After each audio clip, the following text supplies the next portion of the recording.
Hello and welcome to this video. In this video, we're going to look at how we resolve forces. So resolving forces is a really useful technique because we know forces dictate things and how they move. It dictates their motion. It helps us form what are called equations of motion.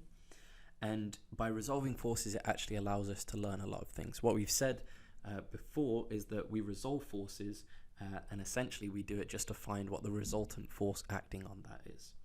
Okay, so resolving forces is just finding the resultant force acting on something. Okay, and we have already looked at this idea that that resultant force that we find is going to be equal to F equals ma. Okay, that's Newton's second law. This is one of the laws of motion, and hence if we find out what this resultant force is, we're finding out what that motion is going to be as long as that force stays constant. Okay, so let's first take a nice easy example. Let's take an example in the horizontal direction. Okay, so completely linear, right? What we've said before, we did an example of this in the Newton's laws videos. We had some object, let's say this one has some force of 50 newtons here, and it has some mass of 10 kilograms, and then some frictional force on it is 10 newtons over here. We said that the resultant force acting on this is going to be 50 minus 10, and that's going to be equal to m, which is 10 times a, the acceleration. And this allowed us to say that that was going to be 40 divided by 10 would be just the acceleration. And therefore the acceleration is just 4 meters per second squared. Okay. The horizontal ones are very simple. However, this is A-level, we don't want things to be this simple. We want to be able to calculate things where anything could be the force. Maybe we have some sort of example where we have an angle at which the force is acting. So maybe we have a object here, and instead of us pulling it with a rope completely horizontal, maybe this stuff is on the ground, this bag is on the ground, or this object is on the ground, and we have a rope that leads up to it that we hold, and the force acting on it is the tension in this rope that is an angle of, let's go with 30 degrees to the horizontal. Okay, and let's say that the frictional force acting on it is going to be definitely horizontal because it's friction, and this frictional force is let's actually specify what this tension is. Let's say this tension is 200 newtons, and that means this frictional force is going to be about 25 newtons, for example. Okay.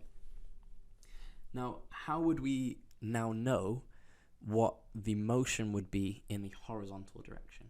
Okay. Now, this is a key thing here. Okay. We only can dictate these forces in either a horizontal or a vertical plane.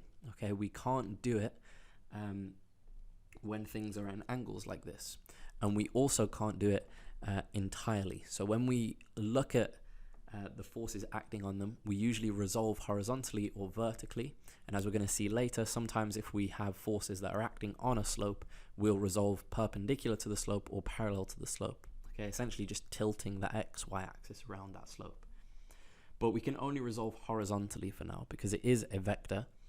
We have to check what direction it's going in. Okay, so what actually we could do in order to resolve this angle is we can look at this idea that this, if I were to draw this line here, is a right angle triangle, where this line here, if I draw a direction on it, now represents the vertical component of that force. So let's call this TV for the vertical component. And this, if I draw a line here, is going to be TH, the horizontal tension, the horizontal component of that force. Now we can solve these because we know what the actual tension is. So we have this triangle here. Okay, so we have this triangle. We know this one is 200 newtons. We know this angle is 30 degrees. So if we were trying to look for TV, right, the vertical tension, let me put all these arrows back on here. If we were trying to look for the vertical tension, we know it's going to be, this is a right angle triangle. We're going to use trigonometry as always.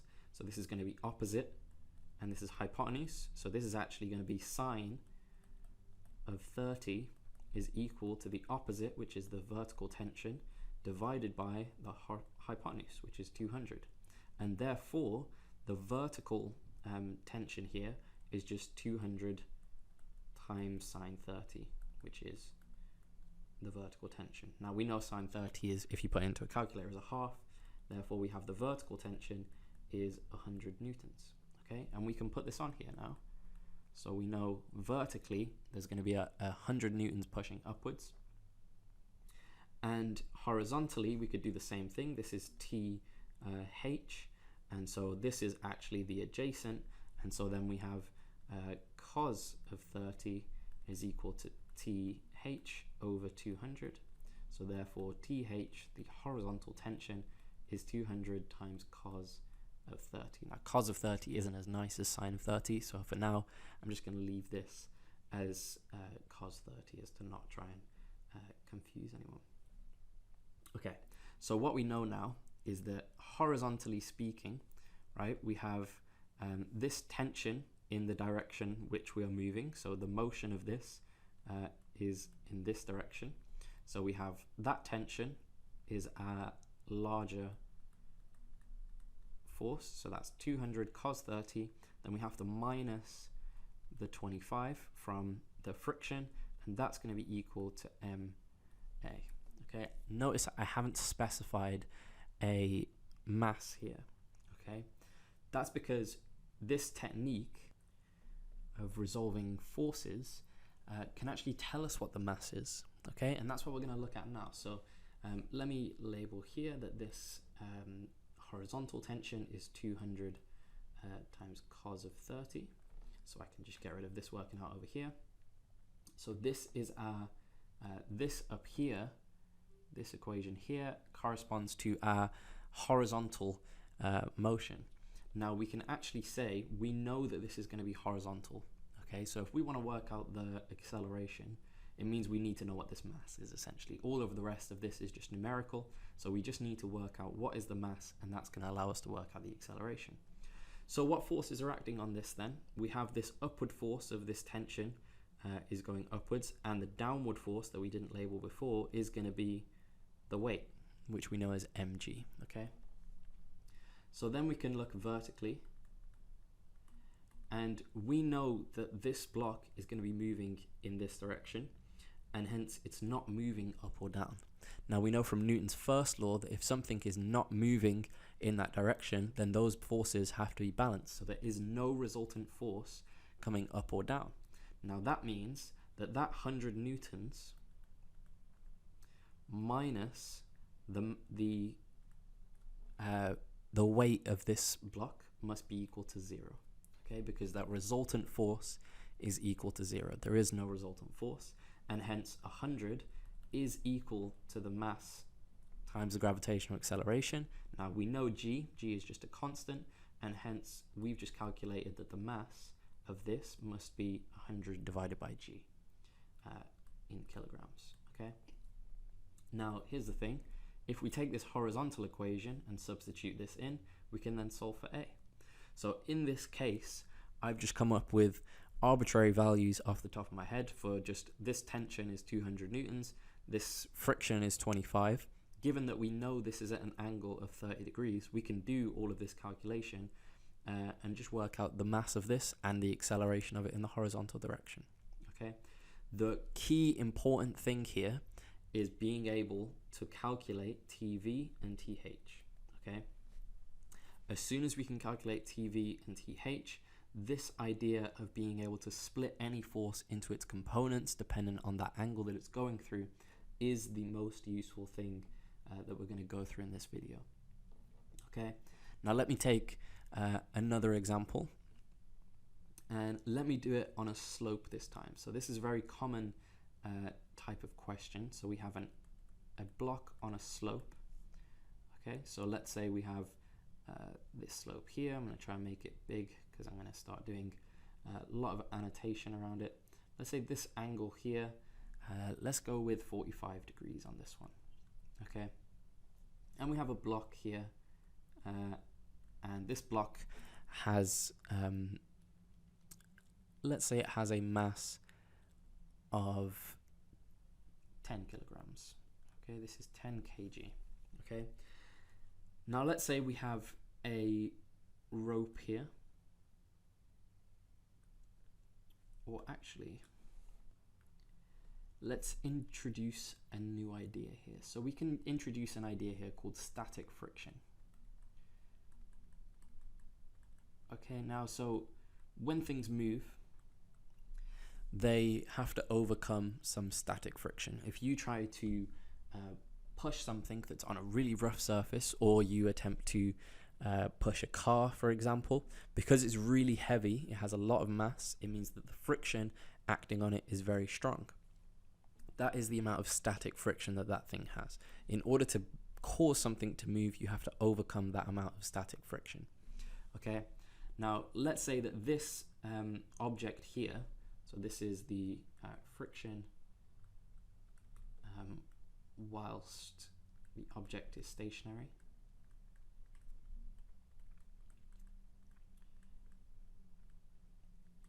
Okay. Now I'm going to say that this then has some static friction, let's call it F. Okay. And then let's say that if we know, so let's say we know the object is in equilibrium. Okay, so that means that all of its forces are balanced, so there's no overall force acting on this. Okay, what is the value of F? Okay, so how much static friction is there actually acting on this object? Okay, so what we have to do now is look at what other forces there are acting on this object. So we know for anything with mass, there has to be a weight acting on it. Okay, so we have some weight, let's call that 10g, because that's mass times the gravitational acceleration. And this is going this way, but we can see that this force is actually going this way. And so we need to resolve one of these forces in order to be able to take the difference between them in order to work out the actual resultant force that's going on, because that's always our first step. Whenever we have forces, the first thing we need to do is work out the resultant force. Now I want to actually resolve this parallel and perpendicular. Okay, so parallel to the slope and perpendicular to the slope. So just like we did to the ground. So if we imagine before the ground was like this, we resolved forces horizontally, i.e. parallel to the ground, and vertically, perpendicular to the ground. We're doing the exact same thing. We've just taken this whole thing and rotated it by a few degrees. In this case, rotated it by 45 degrees, but we're going to do the same thing again. So what you could do, if you struggle to visualize this, is just tilt that sheet of paper until this line, this sloped line, is horizontal, and then you'll be able to draw a parallel and perpendicular line. Now we can obviously always put directions on these because they are forces, but we said before, in order to be able to resolve these two sides, we have to know some angle in this. Now we know this one is 90 degrees because that's how we've constructed it for these two to be perpendicular, since this has to be parallel with this slope. And actually we do know this angle by geometry. Okay, so we can say that if I were to extend this here is a right angle. Okay, and now if this is a right angle, then this angle here must be 90 minus this angle here, because this is a triangle, they have to add up to 180. So this angle here has to be 90 minus 45, which is 45. Okay, but now this total angle here is also 90 degrees because this is a perpendicular line, and hence this angle here must also be 45 degrees since it's split in half. And so what we can actually say for any case is whatever the angle is of the slope will be the same angle that you need to resolve through. Okay, so in order to do that, let's look at the perpendicular side here. This is going to be an adjacent in this case, so it's going to be 10g times cos of 45 when you do the maths, and this one is therefore going to be 10g sine 45 because it is the opposite. Now we need to look at the things that are in the direction of the force F. So F is in one direction. So let's say F is in that direction. Everything going parallel to the slope in the other direction is just 10g sine 45. So we have to plus, or it's in the opposite direction, so we'll minus it, minus 10g sine 45. And that's going to be equal to m times a, but we know this is in equilibrium, so the resultant force is equal to 0. Okay, and hence, just by rearranging this, we can say that that static friction is 10g sine 45 newtons. Now this is just a number, because g is just a number, sine 45 is just a number. You could plug this into a calculator and see what the exact value is. I'm going to leave it like this, but this now means that since we know what we have here, we know the mass of it, and we know the angle of the slope, we can work out how much static friction is actually acting on this. And I could replace this static friction with whatever I like. I could replace this with a rope around a pulley that's got some mass on it, and then the mass is held, we let go of the mass, the pulley pulls down with some force. What is the acceleration of that object? Now, all of these examples will follow the exact same rules. Okay, so you will always whenever you have a slope, first thing to do is draw the weight and resolve the weight. Always the first step. Now, we also have to think about Newton's third law here, which is that there is a reaction force acting on this body, okay? Because we have forces acting against the plane, so pushing down on this slope, so there has to be a reaction force acting up the slope, which I'm going to call R. Okay, that is an R. I'll try that one again. That is an R. There we go. Okay, now if we wanted to calculate R, again, we know this is in equilibrium, so the total perpendicular forces must also be equal. And so we can actually also say that 10 must be equal to 10g, or R must be equal to 10g cos 45 newtons. So we can also work out the reaction force using this technique. If you were moving, instead of 0 here, we'd have ma here, and then we would just put in 10 times a, and then we could divide everything by 10 and it would give us the acceleration. Okay, so this is how we resolve forces. I would highly recommend just going away, setting up any of these kind of examples. Just draw yourself a body, 2 or 3 forces, any direction, give yourself an angle, give yourself a mass of that body, try and resolve that, and see what answer you get to. Always with everything in physics, the end result needs to be a sanity check. So you need to think realistically, if that was the case, does that number seem reasonable? Could an object that's 500 tons actually accelerate with an acceleration of 3,000 meters per second squared? Not really. Okay, so unless it's like a rocket or an asteroid or planet or something. But for the cases that we're going to be concerned about, that's not going to be the case. Okay, so always at the end of it, just check, make sure that number makes sense, because you don't want to go off doing the wrong method a bunch of times and then have to correct it once you're in the swing of it.